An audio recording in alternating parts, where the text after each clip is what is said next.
What is special about you, sir, that people can choose you for boosting their sales? If we don't understand how it is that buyers buy, then it's going to be almost impossible to fix what's not working in your selling. Well, fantastic. I've got the solution for you. How you're going to move that buyer into becoming a customer. If you don't have that process all figured out, then no amount of work will get you to the level that you want to get to. You'll look back on it after a few months and say, is this really worth it?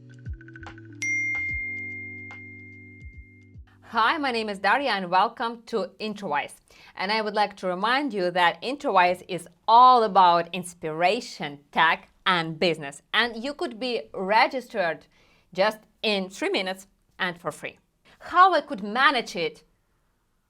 I know the value of my service, I understand my ideal client, but why I couldn't make these sales in time? Did you have such problem? Yes, definitely. And I understand you. You could read many books, you visit webinars, you listen to the experts, but any tangible result? The answer is easy. Just watch this interview and you will get the answer and you will boost your sales. Everything could be changed. So today we have an expert salesman, Scott Paulsen. Scott, I'm happy to have you here. Scott, I'm really happy that you're with us. Hey, great to be with you, Daria. Thanks for having me on. Yeah, that's amazing. And first of all, you're a founder of Paulsen Coaching and Sherpa Sales. But who are you, just in one word that describes you the best way? One word, to boil me down into one word, though, is a challenge, but the one word that just kept on circulating in my mind is believer. I am a believer. Okay, you believe in good sales, in the best sales. I believe that people can go beyond what they believe about themselves. I believe that we have been gifted with skills and talents and abilities as individuals, and that they're just waiting to be unleashed. Perfect. So, most independent consultants and small businesses interested in such a question, like the users of our platform, Introwise, where we're doing this interview. How could I cover more sales? How could I boost sales? So usually, as you told during your webinars, there are 5 calls in the sales process. If we are talking about your clients, how they just cover the sales and what is the stage when they're stuck in mostly? Most of the clients that I work with are stuck at the what I call the front end of the process. They're getting leads. They're either paying a digital marketing agency for, Facebook, LinkedIn, YouTube leads, things like that, or they have a marketing department and they're getting leads. And those leads are coming in, but they're not converting enough of those leads into paying customers. So that's the first place I always look is where are your leads coming from? How are you dealing with those leads? And how do you then move them into becoming a paying customer? Just because somebody called you or emailed you or responded to a Facebook ad, that doesn't mean that they're ready to buy yet. They have to go through certain stages that will guide them into becoming that paying customers. And if we don't do that as a seller, as a salesperson, we're not going to have as much success as we possibly could. Yes, but what should be done for convert these potential buyers in the customers? What should be done? Okay, the first step is to realize that there is a psychology to buying that every buyer goes through. Every human on this planet, we're all wired very similarly in the brain. We have a similar psychology. And when we go into a buying decision, no matter what it is. It can be a candy bar or it can be a new car. Our psychology still works the same way. It's worked that way for thousands of years. And so that psychology is basically, the first stage of it is need awareness. How does that buyer, how are they aware of the need? How do they understand their own need? What do they think they need? And just because they think they need a certain thing doesn't mean that that's truly what they need. They may want it, but it may not be their true need. So we've got to do a little bit of digging as a salesperson, and in a very constructive way, asking people about, okay, well, if you know you want to buy a new car, well, tell me, is this a work car? Is this for fun? Is this recreation? Who's all going to be driving it? Fantastic. Tell me what are your the motives and the drives behind those needs. Will your children be driving this car? Do you have a spouse that'll be driving this car? Will you be commuting to work? How far is that commute? How much is gas these days? There's a lot of things that we can start doing in our needs analysis and how we talk to our customers that will start uncovering their drives, their motives, and the reasons why they think they have that need. And so as we're learning about them by this type of questioning, then also they are starting to feel trust in us, because instead of me just hearing one thing from a customer, oh, you know what, I need to increase my sales.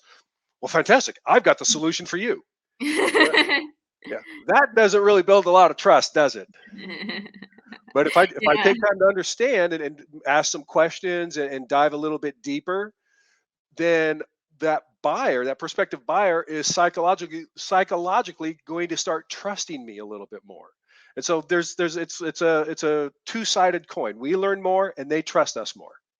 But what do you think about just your visibility as an expert? Because one of the coaches, whom I had an interview, she said that it's more important to have strategies than just work hard and have a good performance. What do you Oh think? yeah, Are you agree with it?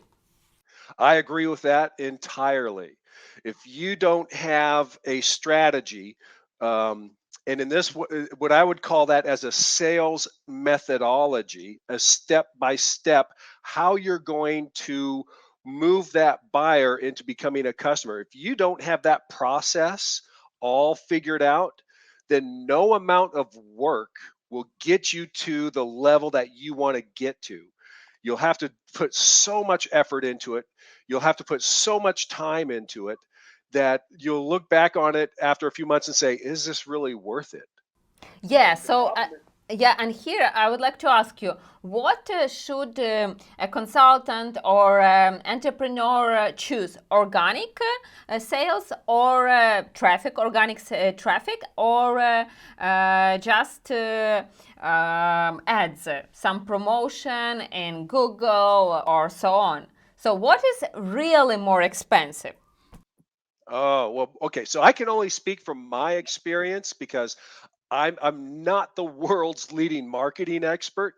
But from my experience, I have found that organic on social has helped me better identify the people that can utilize my services and benefit from them.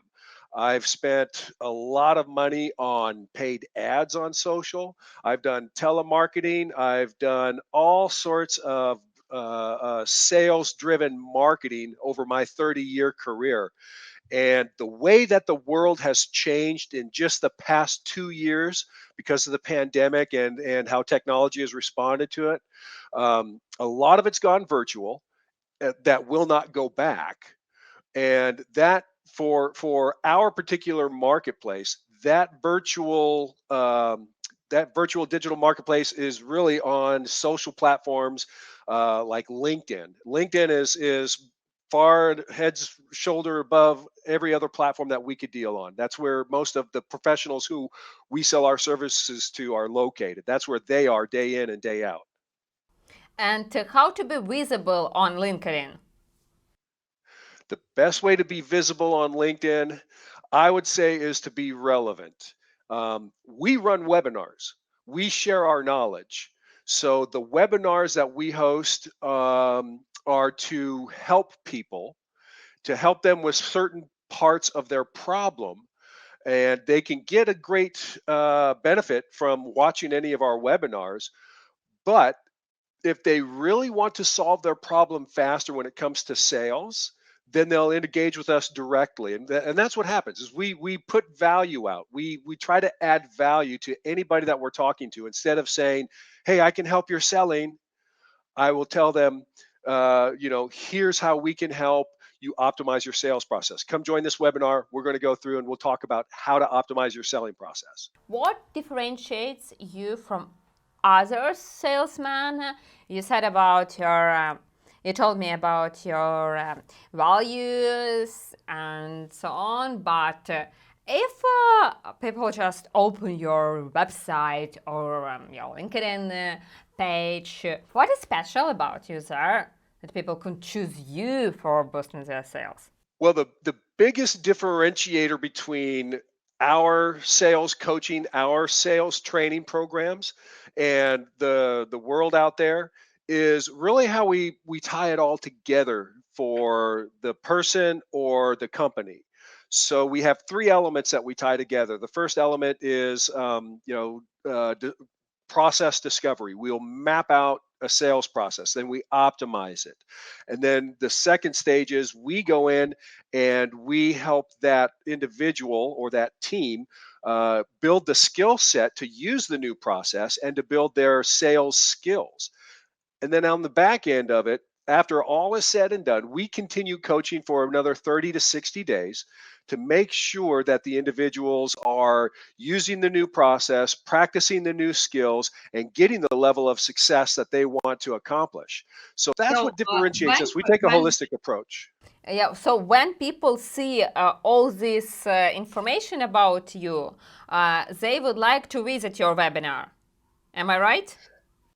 Well, yes, the topic of the webinar is the most important thing. You've got to try to capture the entire essence of that webinar in 5 to 8 words. What is the essence of that webinar? What are they going to get out of it? Why should they even go and check it out for the first 5 minutes? And if they'll check it out for the first 5 minutes, how are you going to engage them to watch the rest of it? If it's an hour long, or if it leads to whatever the call to action may be on the end, So that headline is really the most important thing. And what could you see? For example, people who come to your webinar, how many of them become your clients? So it takes a little bit longer because after they've watched some of our webinar, we continue to engage with them through our email marketing. We continue to engage with them through our LinkedIn channel. And I would say that about 10% of that large webinar audience will eventually become a client in one way, shape, or form, whether they're taking our online training, whether they're getting involved in a coaching program, or whether it's a small business owner where we're building out their entire process. So we get about 10%, 8 to 10% is what we expect out of it. Yeah, that's a very good example because, as you know, 10% of people who visit the website of any businesses, they become clients. They become customers usually. Yeah. Yeah. Well, and so here's the interesting thing is that as we're going through and optimizing our webinars, we found that the same process, the same thresholds, and the same metrics that apply to websites and landing pages also apply to this, because this is it also apply to the webinars. So being able to continually engage in a value added way during that webinar is highly important. And so we watch the metrics of how long people are staying on the broadcast itself, and how many follow up on that call to action at the end. So there's a lot of metrics, and they are very similar to what you'll see on landing pages. That's right. How do you choose the right technique for each or another business to work? How do you explore what the business or service business or product business just need? Well, see, this is what I love most about working with a lot of different companies, is that each company is unique. So, you have different companies in different industries, and the way that each company will sell to their customers is different than even other companies. We want to hear from the salespeople. Who are your best customers? Who do you love working with the most? What customers do you just hate working with? Because there are always customers that we hate working with, that we despise, and we say, oh no, they're calling or they're emailing. It's like, okay, we want to know who we love working with. We want to know who we don't love working with. And we start targeting that sales approach, that marketing and that sales approach to the people we love working with, because they're the ones who keep us energized and keep us coming to work every day. And because sales can be a grind, and if we're working with great people, then every day becomes a little bit better. Yeah, that's true. And some marketers usually say that you should diversify the quantity of service you offer to your client, or the quantity of products if you offer the products. Does it work like that to get this 10% from 100% buyers who just hang out on your website and convert it in your customers? Should I be specified, or I could mix my services and get more sales this way? Right. So that is a very good strategic question. And my answer to that is that it depends. It depends on what stage that coach or that coaching agency, what stage are they in their growth and in their development? Let's say they're just starting off. We've got a solopreneur, an independent coach, a life coach, somebody like that. They're just starting off, or maybe they're in their first couple of years. It is more often than not, it's better for that kind of coach to specialize, to focus in on one service and just try to get a customer base for their number one service, their number one product. Okay. If they start offering multiple products too soon, and they don't have the right support staff behind them, they don't have the right back office, they don't have the organization built up around them to support that, it is very easy to get distracted and actually to miss out on opportunities. That first thing that drew you into being a coach, I would say focus on that for the first 2 or 3 years until you've got an established customer base, an established marketing machine, an established, optimized sales process that's bringing in sales consistently. And once you have that, and it's performing at a level, generating an income that is comfortable, then start thinking about what other products, what other services you can start introducing through your existing sales channels. That's amazing, Scott. And the last but not the least, I would like you to propose to do some short Introwise questions. Okay. Yeah. It's very short questions and very short answers. How did you find your first client?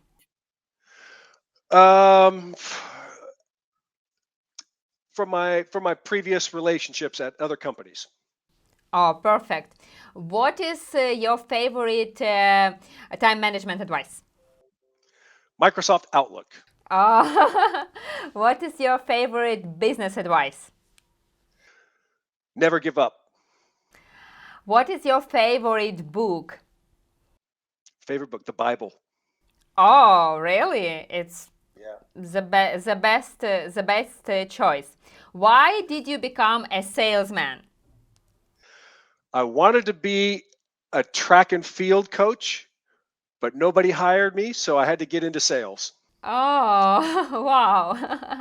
So, and at the end, so what should people who just start or in the process of switching to another business or just would like to boost their sales in their current business, what they should do in just 3 steps?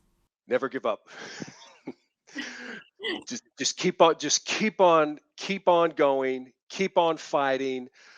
There are people who need what you have out there, and believe that you can do it, because you can.